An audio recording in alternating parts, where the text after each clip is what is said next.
The U.S. Navy is sick of spending millions of dollars to take down drones that cost thousands. These cutting-edge hypervelocity projectiles could help. And they're calling it Gulf Force One. We take a look at what's likely the most heavily armored golf cart in history. Hey everyone, and welcome to Weapons and Warfare, a show made for folks who want to know more about the U.S. national defense. Our goal here is pretty simple. We want to help you have an informed conversation about what's happening with America's military. So for Straight Arrow News, I'm your host, Ryan Robertson, and we're starting this week with the U.S. Army into mission you might not know that it has. Believe it or not, this is not a Navy vessel. It's an Army landing craft. You see, it says it right there, U.S. Army. And as Army leadership continues to reshape their force with an eye on a potential conflict in the Pacific, the importance of the Army's fleet of watercraft just continues to grow. Think of the U.S. Army in action, and it's likely tanks and helicopters are part of the picture. Identify! Fire! And while they're not as connected with the country's oldest branch of the military, watercraft play a crucial role in the Army's power projection, especially in places like the Indo-Pacific. It's responsible for moving supplies, equipment, and troops in deep ocean water, shallow coastal waters, inland waterways, even rivers. I liken it to having a bunch of different tools in the toolbox that we can employ in that dynamic distribution network that I just described. Sea lines of communication, air lines of communication, and ground lines of communication. And watercraft will be a connector of many of those different other modes and bringing that to bear. Colonel William Arnold is the Chief of Transportation for the U.S. Army's Transportation Corps. At this year's AUSA Global Force Symposium in Alabama, he led a session focused on the future of Army watercraft, acknowledging while the Army's current fleet of vessels is aging, it's still capable of meeting mission demands, and at some point, integrating with emerging tech.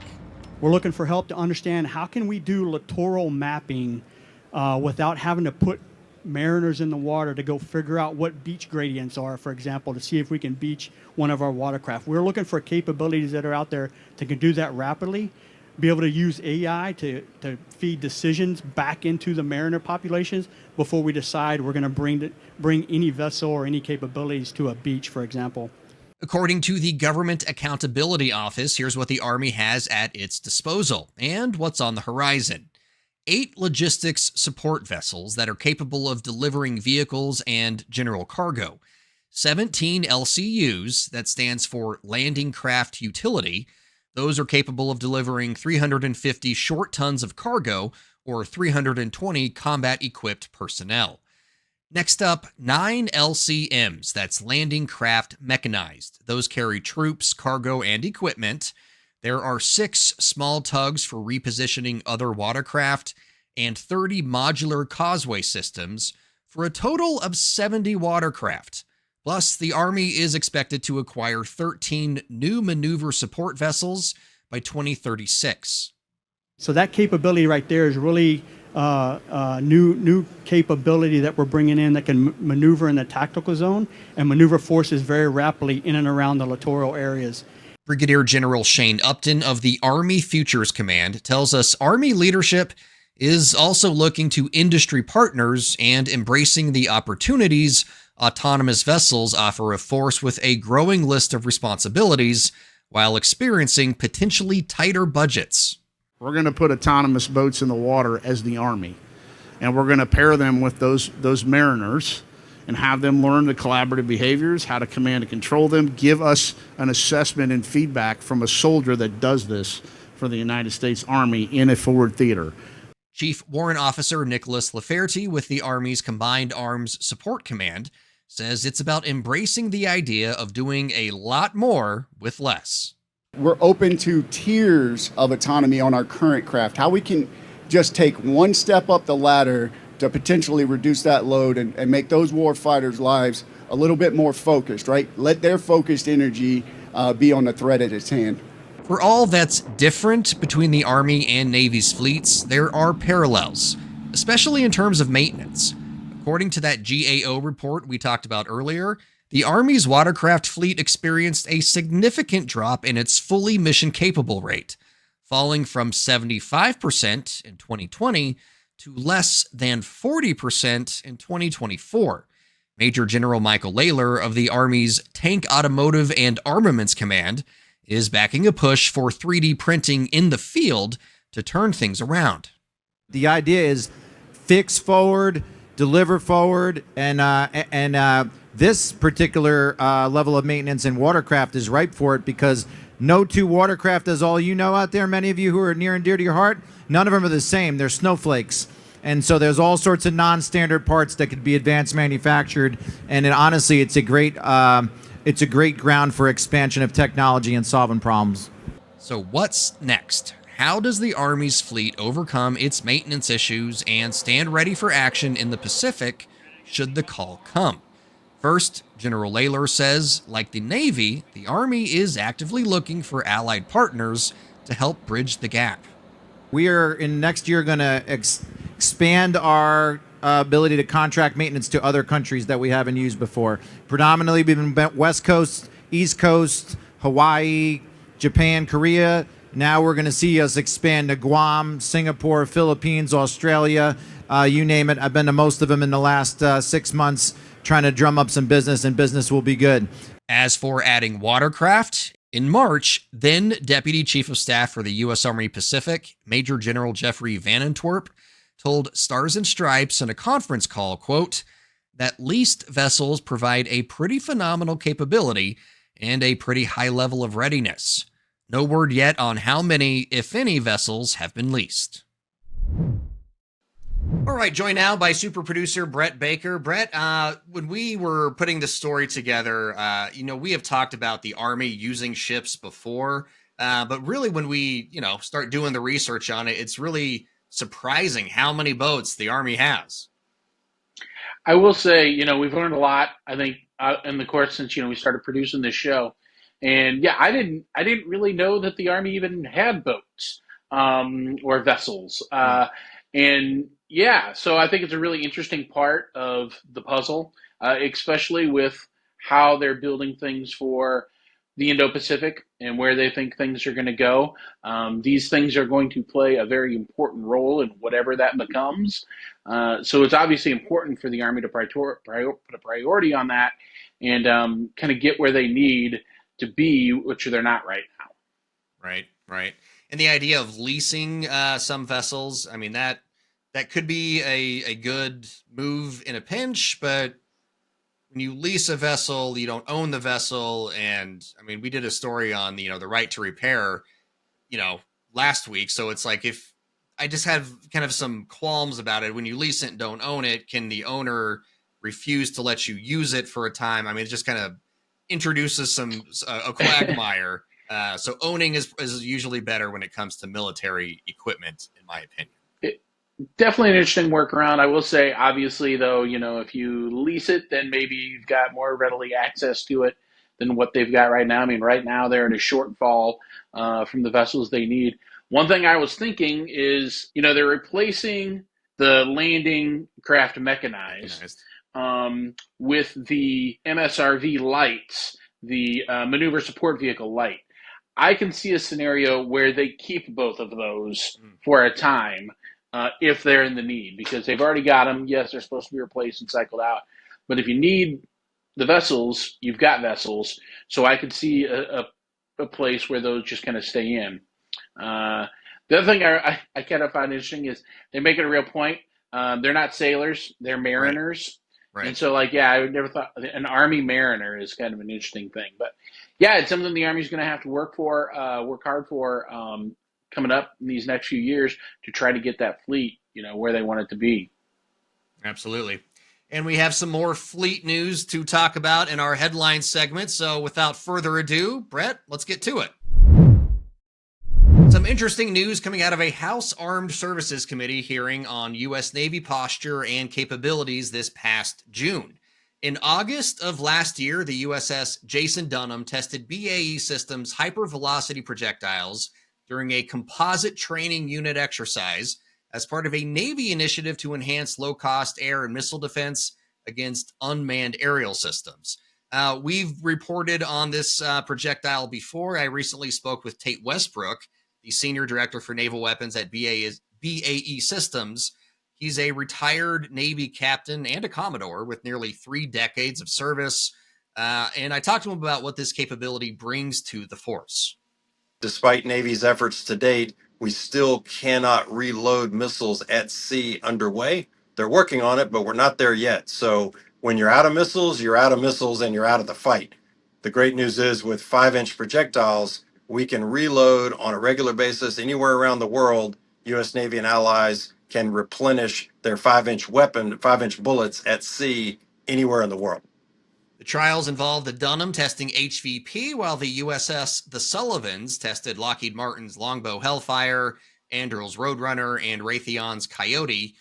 Those tests are part of a military effort to rapidly integrate new technologies for counter-UAS operations. Some systems are already deployed on ships, including the Longbow Hellfire on the USS Indianapolis, which is in the Red Sea. And Brett, really this hypervelocity projectile, while it's the Navy was doing the testing on it, Tate Westbrook said that there's also a version where they can put it in a 155 millimeter arty round because it's an undersized caliber round. So they just put some sabos on it. It'll fit on a 45 Mark 45 deck gun, which is what the Navy's using it with.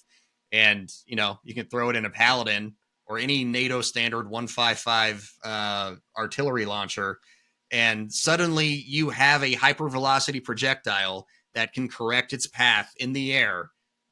Pretty cheap answer for a lot of these drones, cheap cruise missiles that are filling the airs right now in the battlefields.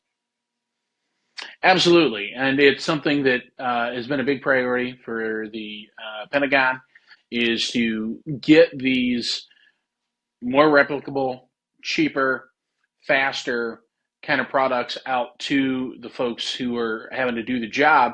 And it's an interesting development. Obviously, there's obviously still work to be done, but putting these in the hands of the operators is going to be a big deal when they can finally get that done. Yeah, and last final thing I want to say about this is just the speed of which this was developed. I remember when you and I first heard about it early last year at a Navy League Expo in National Harbor, and then fast forward, 8 months, and they're testing it at sea. So just the rapid development of this new type of weapon was really kind of phenomenal in my mind. All right, let's get to the next one. Sticking with the Navy, the newly confirmed Chief of Naval Operations, Admiral Daryl Cottle, has expressed openness to early retirement of the USS Boise due to prolonged maintenance delays. It's a big admission considering the Navy is short 17 attack submarines from their formal requirement of 66. The sub was originally launched in 1991. It conducted a few operations, more than a few. It was conducting operations for 25 years, but it has been unable to dive since 2017 due to a series of maintenance delays that denied it a timely availability at one of the nation's 4 public shipyards, which are primarily responsible for the maintenance of nuclear-powered subs and aircraft carriers. Brett, USS Boise, it's a Los Angeles-class submarine. These were slated to be replaced by Virginia-class submarines, but still not great if you're down one for... over a decade. For Cottle, you know what I mean? And for Cottle being, a submarine guy himself, it is a big admission that maybe it's time to just kind of cut bait. One of the things that we learned in writing this story up was that not only is it docked and they're working on it, but they've had to keep it staffed for all of these years because it's still a nuclear-powered submarine. So you still have to have folks there manning that. Yeah. You got to have security around it. So it's kind of like a manpower energy, drain that's not really going anywhere right now. So that's a big admission to say maybe it's time to write it off. And you wonder how much money has been spent over the years doing security, keeping the nuclear material in a stable condition, like all of the things that you have to do. You can't just kind of park it out back and say, all right, it's good, or sink it in a SINK-X exercise and, make a coral reef out of it. Like a lot of maintenance and upkeep is required on these nuclear powered vessels. It's interesting. We'll see how it goes. And speaking of interesting, this next story, definitely some interest. So during his recent trip to Scotland, President Donald Trump hit the links for a round of golf, a few rounds of golf. Nothing unusual about that. But this time, he was followed by an armored Polaris Ranger X utility vehicle designed to provide ballistic protection.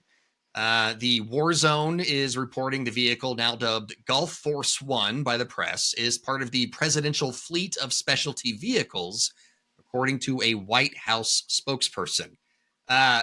Brett, I was kind of looking into it like, hey, if I wanted one of these things, how do I get it? So Polaris makes the base unit, but the ballistic kit, those are third party. Like Polaris doesn't necessarily make that. But they could cost upwards of $200,000, which maybe makes it the most expensive golf cart of all time. I'm not sure about a golf cart aficionado. But I mean, it came out 8 months after some guy tried to take a shot at President Trump at a golf course. So kind of a good idea. I think my first thought was like, move over Pope Mobile. We've got a new radical vehicle in the protection market for, world leaders. Right. But yeah, if the man's going to be out golfing and folks are going to have bad intentions, it's probably a good idea to have something like this, even as funny as it is saying Gulf Force One. Gulf Force One. But it is a pretty serious little piece of equipment. I have to imagine they did some suspension modifications once they got it all armored up.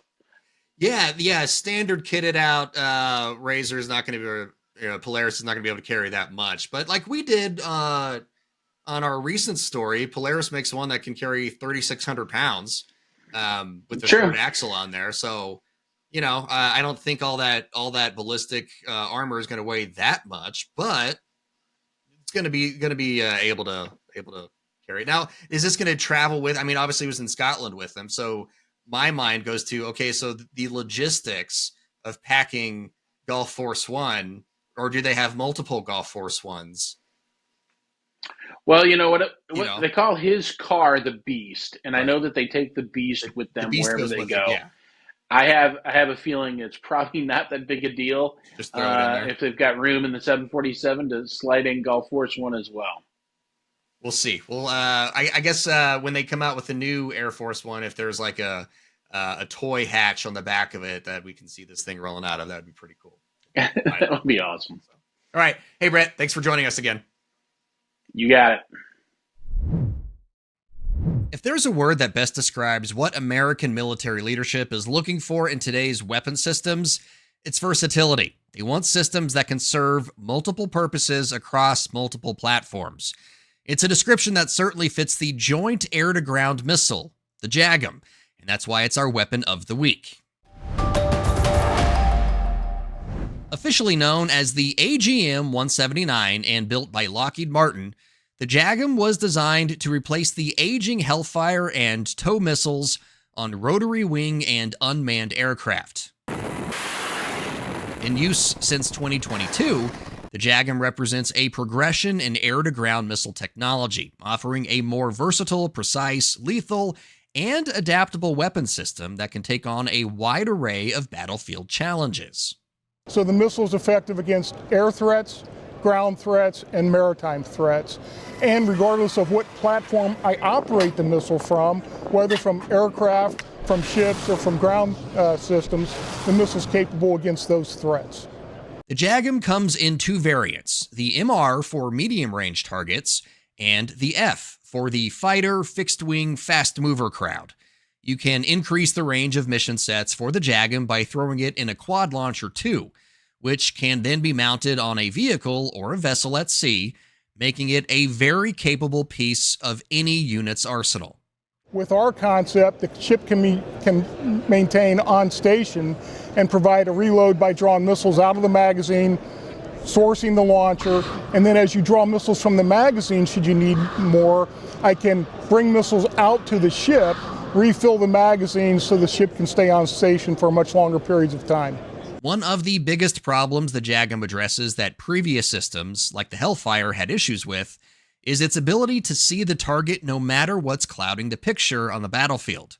Mark Mahaffey, a retired Marine helicopter pilot and now a senior business development manager for Lockheed Martin, says the guidance capability of the JAGM makes it a difference maker. It's got a dual mode seeker. It's got both a semi-active laser seeker and a active millimeter wave sensor, which gives the missile a true fire and forget capability. Because of that capability, other services, other platforms are looking at it as an affordable option to address the emergent threats on the battlefield today.